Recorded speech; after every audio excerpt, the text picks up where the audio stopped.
கண்களின் தண்டனை காட்சி வழி, காட்சியின் தண்டனை காதல் வழி. கண்களின் தண்டனை காட்சி வழி, காட்சியின் தண்டனை காதல் வழி. காதலின் தண்டனை கடவுள் வழி.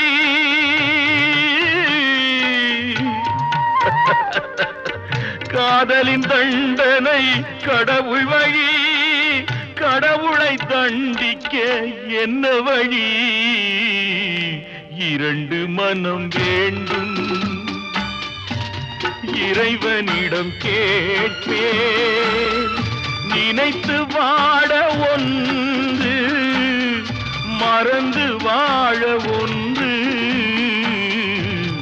இரண்டு மனம் வேண்டும்.